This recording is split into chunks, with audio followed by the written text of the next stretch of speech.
கரு வெட்டி கட்டி மச்சினி மனசுல அம்பு விட்டான். மச்சினி கண்ணாடி மாட்டி கேட்டு என்ன பார்த்து நச்சுன்னு கண்ணடிச்சான். சுந்தமா புத்தி இல்ல மச்சானே, சொல்றதும் கேட்பதில்ல மச்சானே. பக்கத்து வீட்டில் எல்லாம் பக்கா வச்சு மொத்தமா செஞ்சு புட்டா. வாழ்க்கைய கெடுத்துட்டங்க மச்சானே, வந்தது அழுதிடுவா மச்சானே.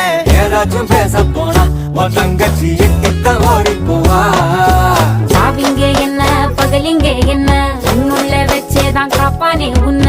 இந்த சோகம் உன் பக்கம் வந்தா எதிரே நின்னு மோதி வெற்றி கொள்வான்.